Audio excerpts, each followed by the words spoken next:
Suresh Rathi Group, one of the leading broking houses in the country, offers a wide range of financial services and wealth management solutions to retail and high net worth individuals. We have a glorious track record of service to the investors since 1981. The group has a membership in BSE, NSE, F&O, currency derivatives, and CDSL. We have a network spread across 40 plus cities and operating from 110 plus locations and serving 1,25,000 clients.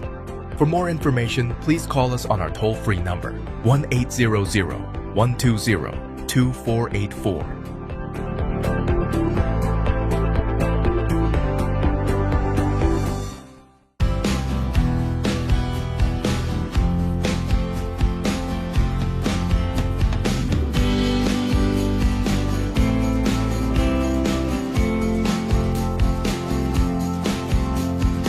नमस्कार, आप देख रहे हैं हमारा खास कार्यक्रम मैजिटॉक और आज स्टूडियो में है senior consultant anaesthesia, critical care and pain management doctor Bharat Maheshwari. Doctor Bharat Maheshwari medicals hospital में कार्यरत हैं। सर, आपका कार्यक्रम में बहुत बहुत स्वागत। बहुत बहुत धन्यवाद आपका कि आपने मेरे को इस प्रोग्राम में बुलाया। सर, एनेस्थीसिया शुरुआत करें। आप एमडी एनेस्थीसिया हैं। एनेस्थीसिया के फील्ड में ही आप क्यों गए? आपने क्या ऐसा सोचा कि मेरे को एनेस्थीसिया में एमडी करना है और अभी आप लोगों को बेहोश करने का काम कर रहे हैं? एनेस्थीसिया के बारे में थोड़ा सा हम दर्शकों को बताएं। देखिए, शुरू से ही जब मैं पढ़ रहा था, एमबीबीएस में पढ़ रहा था, उसके बाद में जब पीजी के अंदर एडमिशन लेने का समय आया तो शुरू से ही मेरे को एनेस्थीसिया का बड़ा चार्म था। चार्म सिर्फ इसलिए था कि ये एक ऐसी ब्रांच है जो बहुत ही शुरू में बहुत ही ज्यादा नेग्लेक्टेड रही। बिल्कुल। लेकिन हम दूसरी तरफ अगर इसको देखें तो एक ही ऐसी ब्रांच है जो कि लोगों के दर्द से उनको राहत दिलाती है। तो मेडिकल फील्ड के अंदर डॉक्टर बनने के बाद में ये रहा कि कुछ अलग हटके किया जाए और मुझे एनेस्थीसिया से शुरू से लगाव था, इसलिए मैंने एनेस्थीसिया चुना। आपने एजुकेशन के बारे में थोड़ा सा हम दर्शकों को बताना चाहेंगे, आपकी एजुकेशन। मैं Jodhpur doctor SN medical college से मैंने एमबीबीएस किया। मेरा 1982 का एडमिशन है एमबीबीएस में और उसके बाद में मैंने एमडी एनेस्थीसिया जो है वो 96 में पास आउट करके मैं बाहर निकला। मतलब 96 और अभी हम 2026 में, मतलब 30 साल का लगभग मुझे अनुभव हो गया है, एनेस्थीसिया के अंदर हो गया है जी। शुरुआत सर सबसे पहले हम करते हैं, ये हमने दर्शकों ने जाना कि एनेस्थीसिया होता क्या है, ये जानना चाहेंगे। देखिए, एनेस्थीसिया का मतलब और काम जो है, जब भी कोई ऑपरेशन किया जाता है तो उसके अंदर मरीज को दर्द नहीं हो जी। ये बेसिक मोटो जो ये होता है कि उसको दर्द नहीं हो। नहीं तो क्या है कि अगर हम छोटा सा, अगर हमको कांटा भी चुभता है तो बहुत तेज दर्द होता है। तो अब जब सर्जरी करते हैं तो उसके अंदर तो पूरा जो है चक्कू चलता है, पेट के ऊपर चलता है, या जो भी शरीर के अंग के ऊपर ऑपरेशन होता है तो उसके ऊपर चलता है। तो उस दर्द पेशेंट को नहीं हो और बहुत ही कामली वो ऑपरेशन संभव हो, और साथ ही साथ सर्जन जो होता है उसको हम वो सारी कंडीशंस प्रोवाइड करते हैं ताकि वो अच्छे से और बड़े शांति से अपना काम कर सके। मतलब जो ऑपरेशन टेबल की शुरुआत होती है मरीज की, वो आपसे होती है? जी, शुरुआत हमसे होती है। हम कम से कम आधा घंटा पहले थिएटर के अंदर घुसते हैं, मरीज को बेहोश करते हैं और उसके बाद में फिर हम मरीज को सर्जन को हैंडओवर करते हैं और उन्हें कहते हैं कि अब आप अपना ऑपरेशन शुरू कर सकते हैं। एक और मेरा सवाल है कि ऑपरेशन के दौरान जो मरीज की बीपी है, हार्ट बीट्स हैं, इनको भी कंट्रोल करने का? जी जी जी, ये तो बहुत ही अच्छा सवाल आपने पूछा। यही चीजें हैं जो हमको पूरे एनेस्थीसिया के दौरान, जब तक मरीज बेहोश रहता है तब तक, और जब तक वापस होश में नहीं आ जाता है तब तक हमको मरीज की हार्ट रेट, मरीज की पल्स, मरीज का ऑक्सीजन सैचुरेशन और मरीज का सांस जी, ये हम चारों चीज हम कंट्रोल में करके रखते हैं और मरीज को टोटल रिलैक्स करके रखते हैं ताकि मरीज ऑपरेशन के दौरान हिले डुले नहीं। बिल्कुल। एक और मेरा सवाल था, एनेस्थीसिया के भी आई थिंक अलग अलग टाइप्स होते होंगे। जी, जी, एनेस्थीसिया कितने प्रकार के होते हैं? देखिए, एनेस्थीसिया के मेनली 3 प्रकार का एनेस्थीसिया है। जी। सबसे पहला एनेस्थीसिया होता है जिसको हम लोकल एनेस्थीसिया बोलते हैं। बहुत छोटा सा कोई समझ लीजिए किसी को कोई फुंसी हो गई है या कोई बॉयल हो गया है, उसको हमको ठीक करना है, या जी। कोई कोई 3-4 टांके लगाने हैं, तो उसमें दर्द नहीं हो मरीज को, तो उस एरिया को हम सुन्न कर देते हैं। सुन्न करने के लिए बहुत सारी दवाइयां आती है, मैं आपको बताऊंगा अभी। दूसरा तरह का एनेस्थीसिया होता है जिसको हम रीजनल एनेस्थीसिया बोलते हैं। यूजुअली ये रीजनल एनेस्थीसिया हम उन कंडीशंस में काम में लेते हैं जिनके अंदर कमर के नीचे नीचे ऑपरेशन करने की जरूरत पड़ती है, उसमें पेट भी इंक्लूडेड होता है। तो उसके अंदर हम लोग कमर के अंदर एक सुई लगा के और दवाई अंदर डालते हैं, जिससे शरीर का आधा हिस्सा बिल्कुल सुन्न हो जाता है और एक तरह से ये कहिए कि वो पैरालाइज हो जाता है और मरीज को किसी तरह का कोई सेंसेशन फील नहीं होता। और इस दौरान जो भी ऑपरेशन करना है, मान लीजिए किसी के मरीज के पांव की हड्डी टूट गई, उसको जोड़ना है वापस, उसके अंदर नेलिंग करनी है, कोई रॉड डालनी है, तो ये सारे काम यूजुअली रीजनल एनेस्थीसिया जिसको बोलते हैं। रीजनल के भी 2 प्रकार है, एक स्पाइनल एनेस्थीसिया कहलाता है और एक जो है एपिड्यूरल एनेस्थीसिया कहलाता है। तो ये 2 प्रकार है।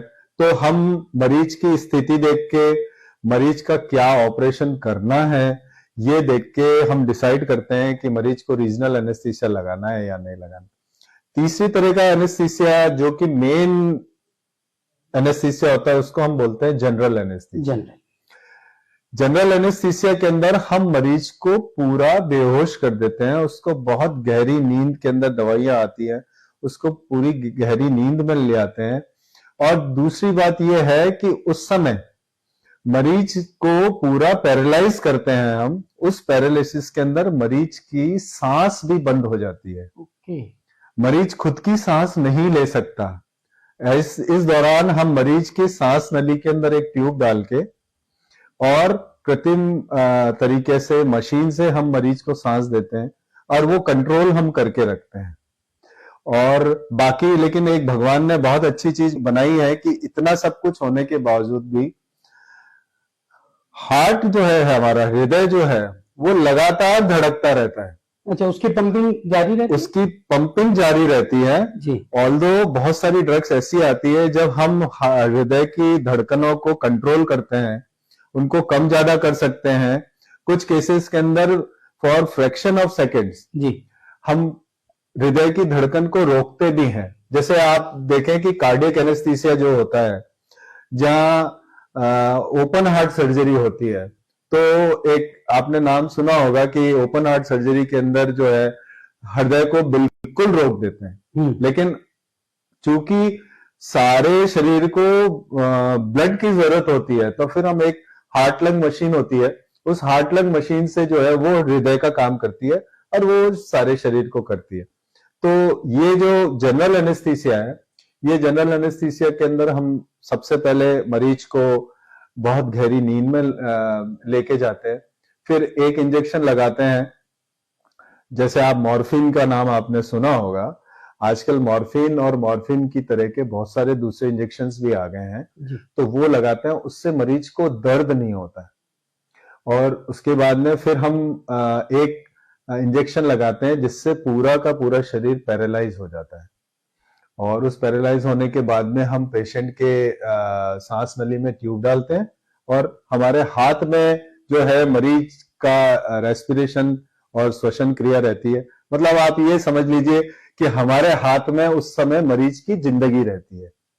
उसके अंदर जो भी ऊंच नीच होती है, उठा पटक होती है, उसके अंदर वो सारा हम लोगों को मैनेज करना पड़ता है। क्या कभी आपका एक बहुत लंबा अनुभव हो गया है एनेस्थीसिया के फील्ड में, कभी ऐसा हुआ कि कोई एनेस्थीसिया देने के बाद भी मरीज पर उसका असर नहीं हुआ और ऑपरेशन में दिक्कत हुई? ऐसा होता है जनरल?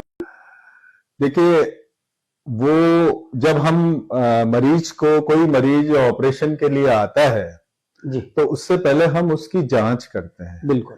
उसको हम बोलते हैं PSC, pre anaesthetic checkup. Okay. उसके अंदर हम मरीज के सारे पैरामीटर्स देखते हैं। मरीज की कोई उसको वो नशा तो नहीं करता है, ये देखते हैं। पहले कोई सर्जरी हुई है, उसके अंदर कोई तकलीफ तो नहीं हुई मरीज को, वो देखते हैं।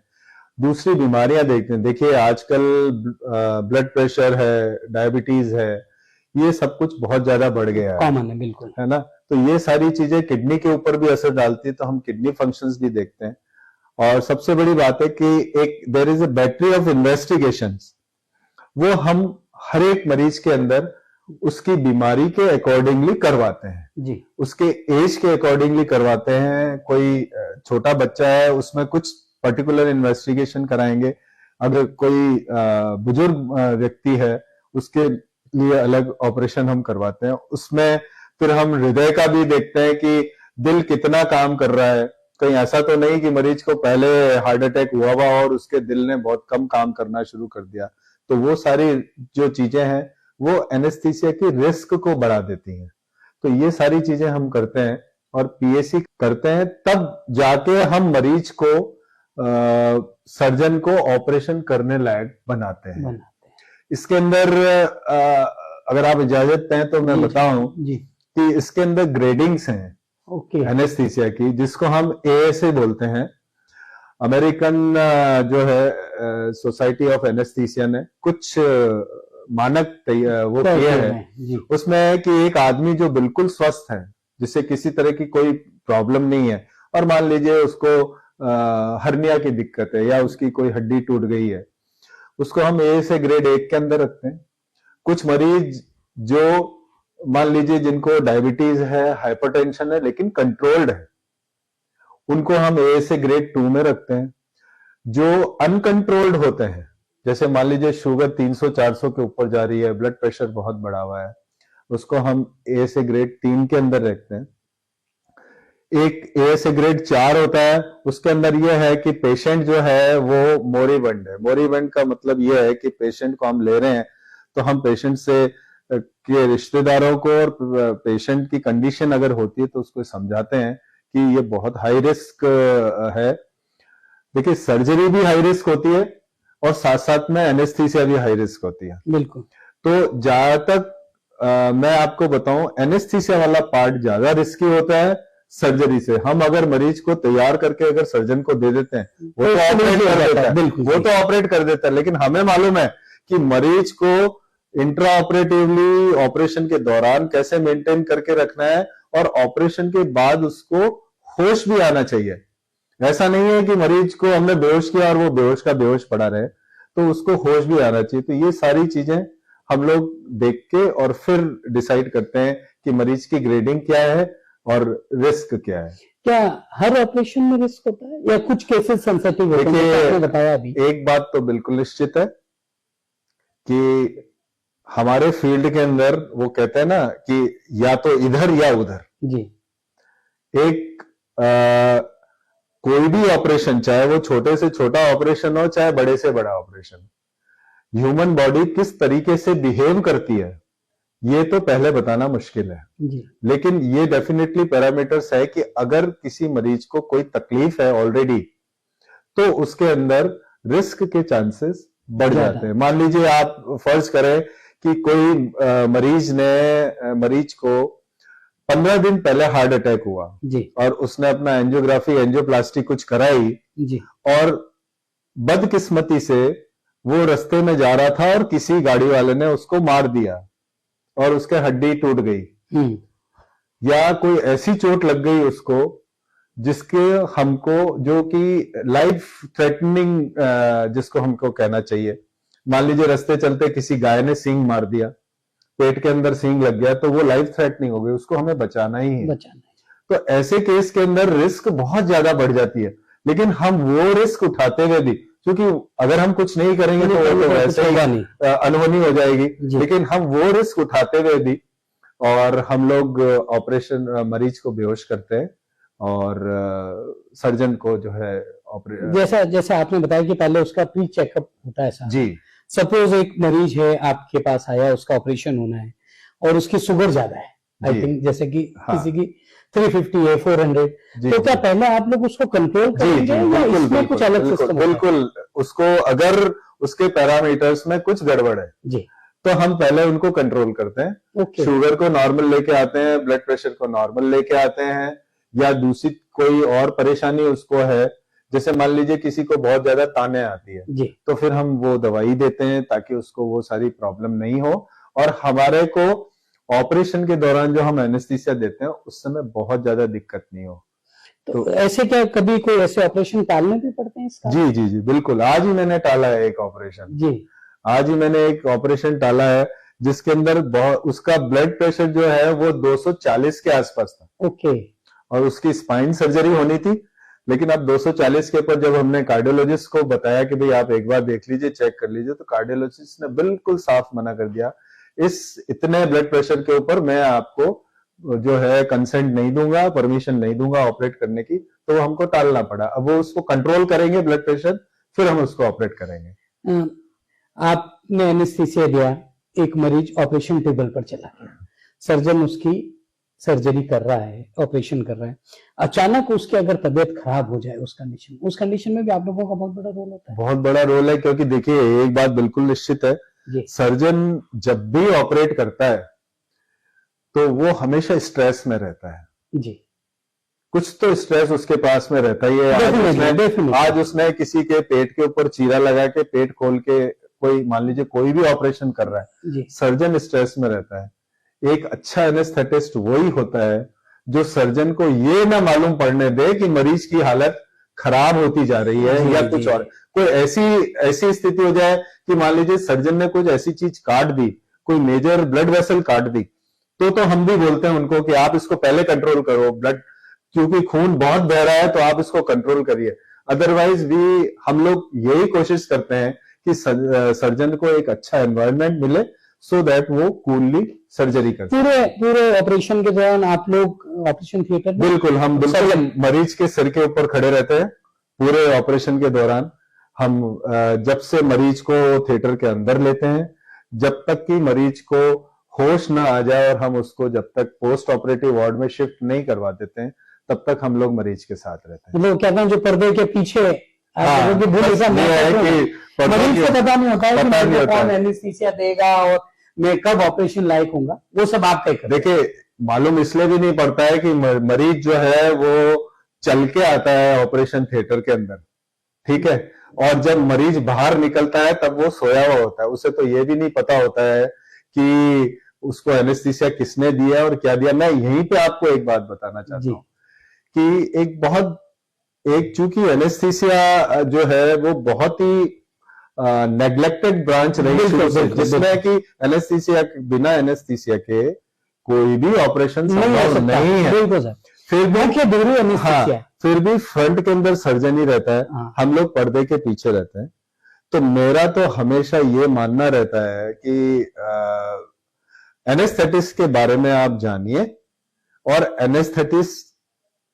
एनेस्थीसिया क्या है, ये सारे जितने भी मरीज हैं जो ऑपरेशन है उनको उनका अधिकार है, ये उनका अधिकार है कि वो हमसे पूछें, और साथ ही ये भी पूछें कि इसके अंदर कॉम्प्लिकेशन क्या है। बिल्कुल, एक लोगों में थोड़ा बहुत डर भी रहता है एनेस्थीसिया को लेके कि अगर बेहोश हो जाएगा फिर इसको होश आएगा नहीं आएगा। बिल्कुल सही बात है, सही डर है, बिल्कुल सही डर है। ऐसा कई मरीज आपको कहते भी होंगे ऐसी बात? हाँ हाँ बिल्कुल कहते हैं कि साहब होश तो आ जाएगा। फिर आप लोगों को कैसे समझाते हैं? चूंकि देखिए इतने लंबे समय का एक्सपीरियंस और ये सारा है, डेफिनेटली जो पेशेंट बहुत ज्यादा सीरियस होते हैं उन लोगों को हम ये समझा के रखते हैं कि हो सकता है कि ऑपरेशन के बाद आपको इमीडिएटली होश ना आए, आपको हो सकता है हम 3-4 दिन आईसीयू के अंदर वेंटिलेटर पे रखें और फिर धीरे धीरे आपको जैसे बाईपास सर्जरी में, जैसे बाईपास सर्जरी, आजकल तो बाईपास सर्जरी में इमीडिएटली होश में ले आते हैं। अच्छा, लेकिन कुछ पेशेंट जिनके हार्ट ज्यादा कमजोर होता है उनको हम थोड़े समय बाद में वो लेके आते हैं। बुजुर्ग मरीजों में एनेस्थीसिया को लेके क्या कोई रिस्क होता है या सेफ? देखिए बुजुर्ग मरीजों में एनेस्थीसिया को लेके ये रिस्क होता है कि अक्सर बुजुर्ग महिलाओं जो भी मरीज होते हैं जी, उनको कोई ना कोई कोमॉर्बिडिटी होती है। कोमॉर्बिडिटी का मतलब मेरा कोई ना कोई बीमारी होती है। आजकल देखिए डायबिटीज है, ब्लड प्रेशर है, हार्ट की तकलीफ है, ये इतनी ज्यादा रैम्पेंट हो गई है, इतनी ज्यादा कॉमन हो गई है कि ये सारी चीजें जो है वो एनेस्थीसिया की ग्रेडिंग को चेंज कर देते हैं।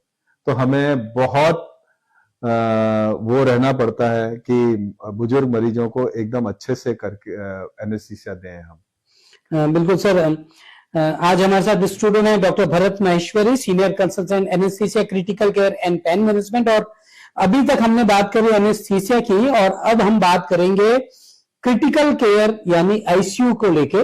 लेकिन एक छोटे से ब्रेक के बाद आप बने रहिए हमारे साथ, हम लौटते हैं इस छोटे से ब्रेक के बाद।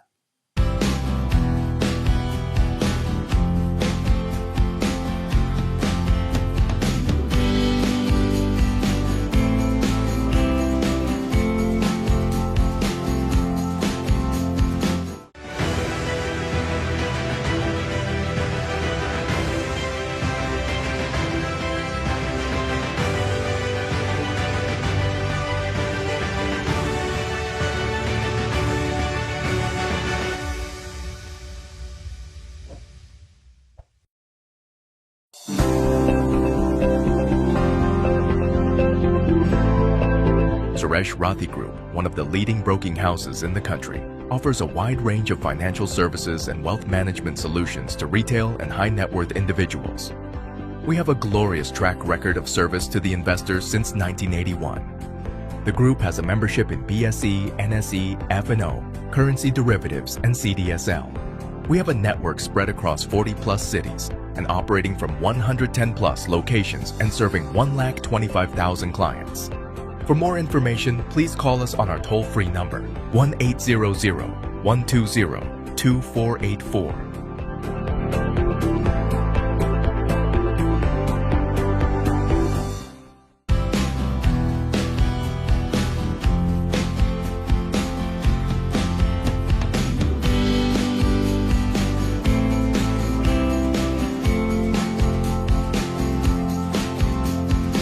ब्रेक के बाद आपका एक बार फिर से स्वागत है। आप देख रहे हैं हमारा खास कार्यक्रम मेडिपल्स, और आज हमारे साथ स्टूडियो में डॉक्टर भरत माहेश्वरी। आप मेडिपल्स में senior consultant anaesthesia critical care and pain management है। सर से हमने ब्रेक से पहले बात की एनेस्थीसिया के बारे में, हमने जाना एनेस्थीसिया क्या होता है, क्यों दिया जाता है, और सबसे बड़ी बात जो सर ने कही, एनेस्थीसिया देने वाले यानी जो डॉक्टर है एनेस्थेटिक, वो बहुत महत्वपूर्ण होते हैं किसी भी ऑपरेशन में, क्योंकि वो ही तैयार करते हैं मरीज को ऑपरेशन के लिए। सर आपने एक बार फिर से आपका स्वागत है ब्रेक के बाद, और अब हम बात कर लेते हैं थोड़ा आईसीयू की, क्योंकि आप क्रिटिकल केयर। एक चीज, आप आईसीयू के बात शुरू कर रहे हैं उससे पहले मैं एक छोटी सी बात और बताना चाहता हूं एनेस्थीसिया से रिलेटेड।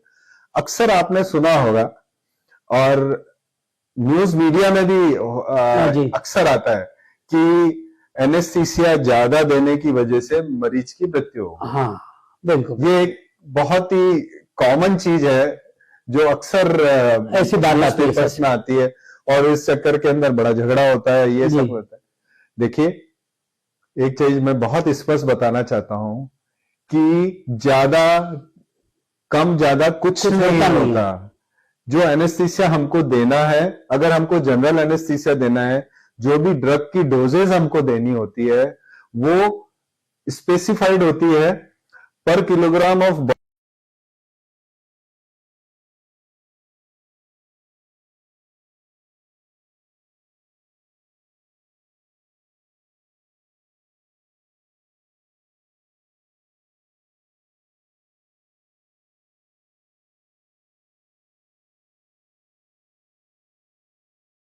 बॉडी के हिसाब से दी जाती है।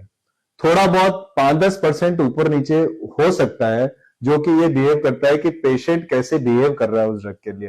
तो मैं एक ये चीज भ्रांति सब लोगों के दिमाग से निकालना चाहता हूं कि एनेस्थीसिया में कुछ कम ज्यादा नहीं होता।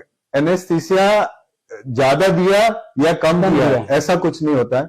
एनेस्थीसिया बिल्कुल एक मैथमेटिक्स की तरह कैलकुलेटिव चीज है, जिसके फिक्स्ड स्टेप्स हैं। उन स्टेप्स को हम फॉलो करते हैं और फॉलो करके हम जो है पॉजिटिव रिजल्ट देते हैं। इसी से जुड़ा सर मेरा सवाल है कि एनेस्थीसिया के कारण मरीज की स्थिति खराब हो सकती है? हो सकती है, क्योंकि देखिए हम जब एनेस्थीसिया देते हैं तो बहुत सारी ड्रग्स काम में लेते हैं।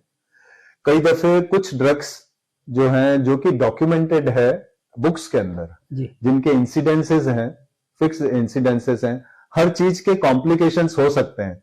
जैसे एक छोटी सी बात मैं बताऊं आपको, एक बहुत ही सिंपल सी दवाई है जो हम बुखार के लिए लेते हैं, पैरासीटामोल। आप अगर लिटरेचर के अंदर जाएंगे तो प्लेन पैरासीटामोल से भी रिएक्शन होके मरीजों की मृत्यु हो चुकी है। अभी कफ सिरप आया था, एक कफ सिरप के बारे में अभी आया था, ये सब आया था। तो अब ये कैसे मालूम पड़ेगा कि किस आदमी को वो पैरासीटामोल रिएक्शन कर जाएगी, है ना? हर बार तो टेस्ट करना संभव नहीं है। जी जी जी। लेकिन कई दफे कुछ दवाइयां रिएक्शन कर जाती है, लेकिन उसको भी हमको डील करना आता है, और हमको कैसे डील करना है ये भी हम बताते हैं। बिल्कुल, आपने कहा कि हमको डील करना आता है, इसी से जुड़ा मेरा सवाल है। आपको इतना लंबा एक अनुभव है, 30 साल का अनुभव है जी। कोई ऐसा केस जो आपको याद हो आपके जीवन का अभी तक का, एनेस्थीसिया से जुड़ा हुआ? बुरे स्वप्न की तरह है जी। ऐसा नहीं है कि मेरा, जब मैंने एनेस्थीसिया दिया, जब केस नहीं बिगड़ा, एक बहुत अनफॉर्चुनेट पार्ट ये भी था कि मेरा एक पेशेंट ओटी टेबल पे एक्सपायर हो गया। उसका पोस्टमार्टम वगैरह भी हुआ, पूरी लंबी प्रक्रिया हुई। रीजन क्या रहा सर? वो रीजन पोस्टमार्टम में भी नहीं मालूम पड़ा कि क्या रीजन था, क्या था। वो सडन डेथ थी। एक यंग लेडी थी, उसकी सडन डेथ थी। अब बहुत सारे कारण होते हैं, बहुत सारे कारण होते हैं जिनको हर बार पता करना भी संभव नहीं हो पाता, लेकिन उसका मेरे को बहुत दुख है। और वो जब भी मैं सोचता हूँ, उस केस के बारे में सोचता हूँ, तो मैं हिल जाता हूँ कि ऐसा नहीं होना चाहिए था। कोई ऐसा क्रिटिकल केस जो आपने किया और उसके बाद मरीज स्वस्थ हो गया और आपको बहुत खुशी हुई, मरीज ने बहुत धन्यवाद दिया? देखिए, ये सारी चीजें ज्यादा तब होती हैं, अब अपन थोड़ा सा क्रिटिकल केयर की तरफ चले जाएं। क्रिटिकल केयर का मतलब ये है कि मरीज बहुत ज्यादा सीरियस है और उसको एक एक्स्ट्रा अटेंशन की जरूरत है, जिसको 24 घंटे जो है स्टाफ देखे, डॉक्टर देखे। अक्सर ये होता है कि जब मरीज बहुत सीरियस होता है और जब वो ठीक होता है, उस समय जो दिली खुशी हमको मिलती है, वो मेरे ख्याल से वो खुशी को मैं बयान नहीं कर सकता आपके। इतना ज्यादा खुशी होती है। यद्यपि मरीज और मरीज के रिश्तेदार बहुत धन्यवाद दे के हमको जाते हैं, क्योंकि उनके घर का एक प्राणी बच जाता है, लेकिन उससे ज्यादा हमें खुशी होती है। और अगर लंबे समय तक, मान लीजिए 5-7 दिन, 10 दिन तक अगर आईसीयू के अंदर मरीज रह जाए, तो एक तरीके से उसके साथ में एक इमोशनल अटैचमेंट हो जाता है। रोज सुबह आके सबसे पहले यही पूछा जाता है, अरे वो पेशेंट कैसा है, ठीक तो है ना, उसके पैरामीटर्स तो ठीक हैं। और जब वो ठीक होके घर जाता है तो बहुत ज्यादा खुशी मिलती है। बस इसी पे आएंगे हम अब। ऑपरेशन के बाद मरीज को आईसीयू में क्यों रखा जाता है? देखिए, ऑपरेशन के बाद में अगर सब कुछ चीजें ठीक है, उसके सारे वाइटल पैरामीटर्स ठीक हैं, ब्लड प्रेशर ये वो सारा ठीक है, उसको पूरी तरीके से होश आ गया है, तो उसे आईसीयू में रखने की जरूरत नहीं होती। लेकिन कई दफे ऐसा होता है कि मेजर केसेस होते हैं। मान लीजिए, एक एग्जांपल देता हूं आपको। मैं मेनली न्यूरो सर्जरी के केसेस करवाता हूं, दिमाग से रिलेटेड केसेस करवाता हूं, जो कि 12 घंटे, 14 घंटे, 16 घंटे चलते हैं। तो जब इतने लंबे लंबे केसेस चलते हैं, तो पेशेंट पोस्ट ऑपरेटिव पीरियड के अंदर अच्छा रहे, उसको एक्स्ट्रा केयर मिले, इसलिए हम उसको रखते हैं। हो सकता है कि उसको होश भी आ गया है, वो बात भी कर रहा है, लेकिन चूंकि इतने लंबे चलते हैं, इतनी लंबी दवाइयां चलती हैं, तो सब कुछ चीज ठीक रहे, इसलिए हम रखते हैं। दूसरी चीज, कभी कभी जो मरीज सीरियस होते हैं उनको हम बेहोश करने के बाद में, जब हम जनरल एनेस्थीसिया देते हैं, तो उनको बेहोश करने के बाद में उनको सांस वापस आने के अंदर दिक्कत आती है, क्योंकि शरीर के अंदर बहुत सारे ऐसे मेटाबॉलिक चेंजेस हो जाते हैं जिनको हमको ठीक करना पड़ता है। उसको ठीक होने में समय लगता है। तो जब तक समय लगता है, तब तक मरीज अच्छे से सांस नहीं लेता, और जब तक मरीज अच्छे से सांस नहीं लेगा, तो हम उसको ट्यूब बाहर नहीं निकालते उसकी, और उसको हम वेंटिलेटर पे रखते हैं, 2-3 दिन के अंदर वो अच्छे से सांस लेना शुरू करता है, तब हम मरीज के ट्यूब निकाल के और मरीज को बाहर शिफ्ट कर देते हैं। इसी से जुड़ा मेरा एक और सवाल है, एनेस्थीसिया देने के बाद ऑपरेशन हो गया एक मरीज का, उसको होश आने में समय कितना लगता है, इसका कोई मानक है या उसकी बॉडी पे डिपेंड करता है? उसका मानक भी है, उसकी बॉडी पे भी डिपेंड करता है, और सबसे बड़ी बात मैं आपको बताऊं जी कि जितना एडवांसमेंट मेडिकल साइंस का एनेस्थीसिया के अंदर हुआ, मुझे नहीं लगता कि कोई ऐसी ब्रांच, दूसरी ब्रांच है जिसके अंदर इतना ज्यादा एडवांसमेंट हुआ। आजकल तो जो हम वापस मरीज को होश में लेके आने के लिए जो हम दवाई लगाते हैं, उसको वो हम दवाई लगाते हैं और उसके आप मान के चलिए कि 40 सेकंड 50 सेकंड के बाद में मरीज को होश आ जाता है और मरीज आंखें खोलता है, मरीज बात करता है। एक बार जब बात कर लेता है तो वो कर लेता है। तो इसलिए दवाइयां बहुत अच्छी आ गई, और कभी कभी हमें समय लगता है क्योंकि बॉडी के अंदर जो दवाइयां मेटाबोलाइज होती हैं वो कोई वजह से अगर धीरे हो रही हैं, क्योंकि देखिए जो लोग बहुत ज्यादा इसका अल्कोहल का यूज करते हैं या जो दूसरी तरीके के नशे करते हैं, ये सारे के सारी जो दवाइयां होती है वो आप मान के चलिए 2 ही रूट हैं जहां से बाहर निकलती हैं, एक तो लीवर और एक किडनी। अगर दोनों के फंक्शंस कंप्रोमाइज्ड हैं तो हमारे को होश में लाने में थोड़ा समय लगता है, लेकिन अक्सर होश में आ जाते हैं मरीज। वेंटिलेटर पर कब लिया जाता है मरीज? देखिए, मरीज को अगर सांस प्रॉपरली नहीं आ रहा है तो ये तो मेरे लिए पॉसिबल नहीं है कि मैं 24 घंटे बैठ के जो है बैग दबाता रहूं और उसको सांस देता रहूं। तो फिर ऐसे टाइम में हम वेंटिलेटर पे मशीन से के ऊपर पैरामीटर सेट करके और फिर हम दे देते हैं।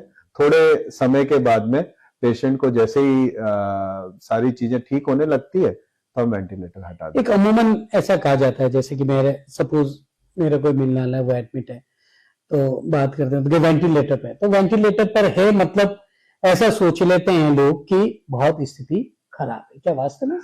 नहीं, ऐसा तो नहीं कहूंगा मैं। देखिए, वेंटिलेटर पे आदमी जब हम तब लेते हैं आईसीयू के अंदर, वेंटिलेटर पे जब हम लेते हैं जब वो सांस ढंग से नहीं ले पा रहा है। जी देखिए, एक बहुत ही कॉमन सी चीज मैं बताऊं, कोरोना के टाइम में जबकि पूरे के पूरे लंग्स खराब हो जाते थे, उसमें लंग्स का मेन काम होता है ऑक्सीजन का जो है वातावरण से ऑक्सीजन लेना और शरीर के अंदर, ब्लड के अंदर डालना, और CO2 वापस ब्लड से लेके बाहर निकालना।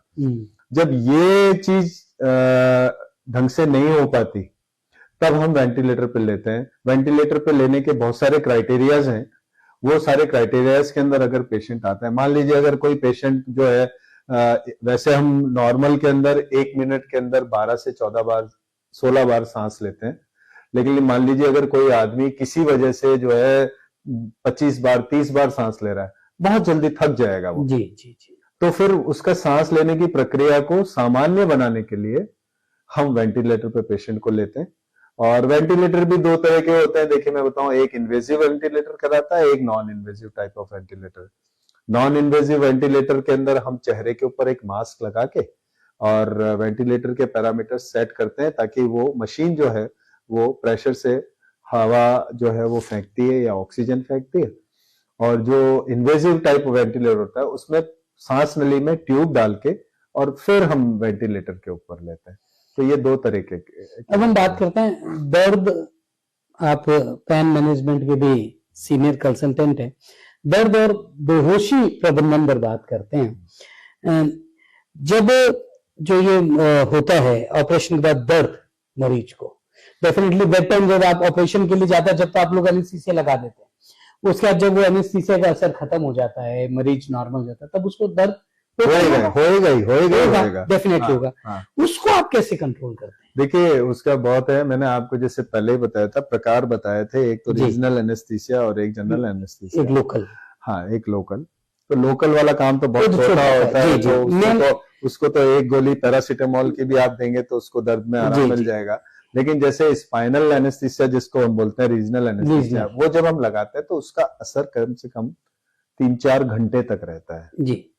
तो कम से कम ये मान, अब जैसे अब मैं बता दूं आपको कि सिजेरियन जो बच्चे पैदा होते हैं, ऑपरेशन से जो बच्चे पैदा होते हैं, उसके अंदर हम स्पाइनल एनेस्थीसिया लगाते हैं, उसका इफेक्ट कम से कम 3-4 घंटे तक रहता है। ओके। तो कम से कम 4 घंटे तो मरीज को दर्द नहीं होता है। हाँ। और इन 4 घंटे के अंदर के बाद में फिर हम उसको दर्द की दवाई देते हैं। बहुत ज्यादा ये भी अलग अलग डिपेंड करता है कि किसी किसी मरीज का जो पेन का जो टॉलरेंस है वो बहुत अच्छा होता है और किसी किसी मरीज का पेन टॉलरेंस बहुत कम होता है जी। तो फिर वो डिपेंड ये करता है कि हमको फिर उसके हिसाब से डोजेस देनी पड़ती हैं कि जिसका पेन टॉलरेंस बहुत कम है उनको कभी कभी हम इंजेक्टेबल भी दर्द के इंजेक्शन लगाते हैं।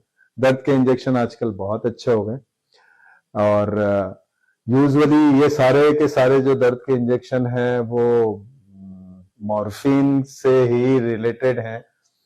कोई सिंथेटिक वो है उसका कंजीनर है और कोई रियल मॉर्फिन से है। दर्द के कारण क्या रिकवरी भी धीमी होती है?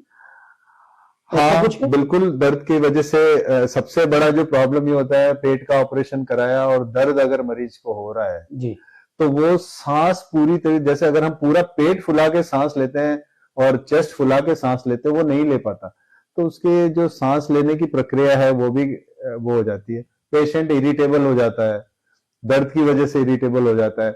अगर मान लीजिए यूरोलॉजिकल मूत्र संबंधी कोई ऑपरेशन किया गया है जी, उसमें अगर पेशेंट को पेन होता है तो पेशेंट होल्ड कर लेता है, यूरिन होल्ड कर लेता है, पास नहीं करता है, तब तकलीफ होती है। तो ये एक गोल्डन आवर की बात की जाती है, मतलब कि बहुत अच्छा समय, ये क्या होता है ऑपरेशन आईसीयू में? गोल्डन आवर क्या होता है? गोल्डन आवर बेसिकली उसके ऊपर निर्भर करता है कि मरीज को तकलीफ क्या है। अब जैसे मैं आपको न्यूरो के अंदर बताता हूँ, न्यूरो एनेस्थीसिया दिमाग से रिलेटेड है जी। अक्सर आपने सुना होगा कि मरीज के दिमाग के अंदर खून का थक्का जम गया, हाँ बिल्कुल, या खून का रिसाव हो गया, ये दो कंडीशन है जी। तो ये गोल्डन आवर जो होता है, ये गोल्डन आवर जो इसके अंदर मेनली इसके अंदर गोल्डन आवर काम करता है कि अगर खून का थक्का जम गया और आप 1-1.5 घंटे के अंदर अंदर मरीज को अगर आप हॉस्पिटल लाके इलाज शुरू करवाते थे जी, तो उसके रिकवरी के चांसेस, इंप्रूवमेंट के चांसेस बढ़ जाते हैं। ओके। क्योंकि उस दौरान जो दिमाग की ब्लड सप्लाई है वो वापस चालू हो सकती है।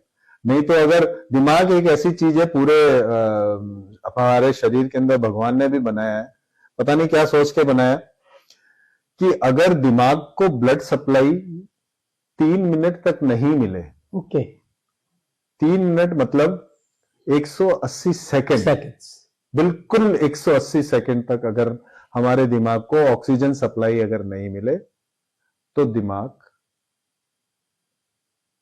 डेड हो जाता है, जिसे हम कहते हैं ना कि ब्रेन डेथ हो गई या दिमाग के उस हिस्से ने काम करना बंद कर दिया। तो ये एक 180 सेकंड का जो समय है बहुत क्रूशियल है, तो इसके अंदर ही सारी की सारी चीजें हमको मेंटेन करके रखनी पड़ती। एक आईसीयू को लेकर लोगों में कई कंफ्यूजन रहता है कि आईसीयू में मेरा मरीज, मतलब उसकी तबीयत ठीक नहीं इसलिए आईसीयू में लिया, ऐसा थोड़ी ना। आपने जैसे पहले बताया कि उसकी कंडीशन, देखिए भ्रांतियां बहुत हैं जी। कुछ वो कहते हैं ना कि एक मछली सारे तालाब को गंदा करती है, तो मैं ये तो नहीं कहता कि सब लोग एक जैसे हैं। कुछ किस्से हमारे को सुनने को भी मिलते हैं, अक्सर लोग कहते हैं कि साहब जबरदस्ती आईसीयू में रख रहे हैं, जी, आप पर्टिकुलरली प्राइवेट हॉस्पिटल्स के लिए कि साहब जबरदस्ती बिल बढ़ाने के लिए, ऐसा। लेकिन मैं आपको ये बताऊं जी, 99.9% हम लोग मरीज को जितनी जल्दी हो सके आईसीयू से बाहर निकालते हैं। बिल्कुल, क्योंकि पूरे हॉस्पिटल में आईसीयू ही एक ऐसी जगह है जहां सबसे ज्यादा इन्फेक्शन होता है, क्योंकि सारे के सारे मरीज जो आते हैं वो सीरियस आते हैं सबसे ज्यादा। तो ऐसा ना हो कि हमने आईसीयू के अंदर मरीज को भर्ती किया किसी एक कारण से और वो इन्फेक्शन पकड़ ले दूसरे से, तो उसके अंदर ला, तो हम कोशिश यही करते हैं कि बाहर निकाल दें। एक मेरा सवाल था, मरीज के परिजनों को इलाज के दौरान क्या करना चाहिए? कई बार वो लोग पैनिक हो जाते हैं जी बिल्कुल। उनको आप क्या कहना हाँ चाहेंगे? बिल्कुल। मरीज इलाज के दौरान जो है, वैसे तो हम मरीज को जब हम भर्ती करते हैं, आईसीयू की अगर बात करें जी तो मरीज को भर्ती करते हैं तो मरीज की पूरी कंडीशन हम मरीज के रिश्तेदारों को समझाते हैं, बताते हैं क्या रिस्क है, क्या नहीं है, कितना समय लग सकता है, क्या कंडीशन है मरीज की, हम ये बताते हैं। उसके अलावा हमारे हॉस्पिटल में एक नियम बना रखा है कि हम हर 6 घंटे से जी मरीज की जो कंडीशन है वो हम मरीज के रिश्तेदारों को अपडेट करते हैं। इसके बीच में भी अगर कोई कुछ पूछना चाहे तो आईसीयू इंचार्ज जो है या आईसीयू में जो डॉक्टर्स हैं वो उनको पूरे अच्छे तरीके से सब कुछ समझाते हैं। लास्ट में सर आपने बहुत अच्छी जानकारियां दी। लास्ट में मैं जो अब दर्शक देख रहे हैं आज आपका ये इंटरव्यू और जिन्होंने एनेस्थीसिया को समझा है, एनेस्थीसिया होता क्या, हमने भी सुना है एनेस्थीसिया, आज आपने बताया एनेस्थीसिया के डॉक्टर्स का कितना महत्वपूर्ण रोल होता है वो आपने बताया। आप लोग उनको प्रिपेयर करते हैं मरीज को ऑपरेशन की टेबल ले जाने तक, उनको आप क्या संदेश देना चाहेंगे जो दर्शक आज हमारा ये आपका खास इंटरव्यू देख रहे हैं? देखिए मैं आप एनेस्थीसिया की जो महत्वपूर्णता है वो तो मैंने आपको बताई, लेकिन जाते जाते मैं आप सभी दर्शकों को मैं एक बहुत ही महत्वपूर्ण बात बताना चाहता हूं। भगवान न करे कोई बीमार पड़े, बिल्कुल, लेकिन शरीर है, हाँ बीमार पड़ता है, ऑपरेशन की भी आवश्यकता होती है, तो मैं एनेस्थीसिया से शुरू करता हूं। आप जब भी आपको कोई तकलीफ होती है तो आप मान लीजिए सर्जन के पास जाते हैं, जो भी स्पेशलिटी की तकलीफ है आपको, आप उसके पास जाते हैं, आप बोलते हैं कि he is a very good surgeon, okay, तो हमको उनके पास जाके, he is a very good heart surgeon, हमको उनके पास जाके और ऑपरेशन करवाना है। क्या आप कभी वो डॉक्टर से पूछते हैं कि मेरे को एनेस्थीसिया कौन देगा, उस डॉक्टर की क्या खासियत है, या who is the best anaesthetist जो हम हायर कर सकें, या हमको वही एनेस्थेटिस्ट चाहिए। तो जब आप सर्जन का चुनाव करते हैं तो आप एनेस्थेटिस्ट का चुनाव कीजिए। सर्जन के पास में जो भी अवेलेबल एनेस्थेटिस्ट होंगे वो आपको बताएंगे, आप उसके अंदर से पता करें, बाहर सोसाइटी में पता करें कौन एनेस्थेटिस्ट अच्छा है, कुछ लोगों का एक्सपीरियंस होता है, उस हिसाब से पता करें। और पता करने, सिर्फ पता ही नहीं करें, उनसे एनेस्थीसिया के बारे में पूछें जानकारी कि आप हमको कौन सी तरह का एनेस्थीसिया देंगे। क्या आप मान लीजिए आप जनरल एनेस्थीसिया दे रहे हैं तो क्या ये रीजनल एनेस्थीसिया के अंदर संभव है ऑपरेशन, और दोनों के फायदे और नुकसान क्या है, क्या कॉम्प्लिकेशन हो सकता है, आप यहां तक पूछें। बिल्कुल बिल्कुल। पोस्ट ऑप के अंदर पेन की क्या स्थिति रहेगी, मेरे को दर्द होगा या नहीं होगा, ये पूरी जानकारी लीजिए, क्योंकि ये आपका अधिकार है। आप इस अधिकार को पूरा अवेल करें और पूरी की पूरी जानकारी लीजिए। मैं एज एन एनेस्थेटिस्ट मैं आपको एश्योरेंस देता हूं कि कोई भी एनेस्थेटिस्ट को अगर आप ये सब सवाल करेंगे वो उसको बहुत खुशी होगी, क्योंकि जब आप सारी चीजें क्लियर कर लेते हैं तब आधी जो हमारे ऊपर की जिम्मेदारियां होती है वो खत्म हो जाती है। वो भी बताइए कि और आप लोगों को भी, जो आपके मरीज, आप लोगों को भी एक सेटिस्फेक्शन होगा। बिल्कुल, आप लोगों को भी जानकारी मिलेगी कि मेरे मरीज के ऑपरेशन से पहले कौन उसको स्लाइड बनाएगा। बिल्कुल, सबसे बड़ी बात। बिल्कुल, तो आप इन सब चीजों का ख्याल रखें और एनेस्थीसिया को लेकर बिल्कुल नहीं घबराएं, को लेकर बिल्कुल भी नहीं घबराएं। आपने अगर किसी को बेहोश किया तो वो होश में आएगा ही आएगा। बिल्कुल बिल्कुल, ये एश्योरेंस मैं आपको देता हूँ। तो ये थे doctor Bharat Maheshwari, senior consultant anaesthesia, critical care and pain management Medipulse hospital में है सर। और सर का 30 साल का जो अनुभव था वो हमने कोशिश की है कि आप लोगों तक पहुंचे और आप लोग जो एक एनेस्थीसिया है उसको समझे है क्या आखिर एनेस्थीसिया। और मुझे पूरा विश्वास है कि आप लोग जरूर समझेंगे। सर ने जिस तरह से बहुत सरल भाषा में समझाया, सर आपका बहुत बहुत धन्यवाद हमारे साथ स्टूडियो में आने के लिए और हमारे दर्शकों को इस बहुत सभी लोगों को बहुत बहुत धन्यवाद और नए वर्ष की शुभकामनाएं। और एक बार फिर हम आपको बता दें, अगले मेडिटॉक में एक बार फिर हमारे साथ स्टूडियो में होंगे स्पेशलिस्ट डॉक्टर जो आपको बताएंगे आपसे जुड़ी हुई महत्वपूर्ण जानकारी। आप देखते रहिए चैनल 24+ न्यूज। हम लौटेंगे अगले मेडिटॉक में एक नए डॉक्टर्स के साथ। नमस्कार। नमस्कार।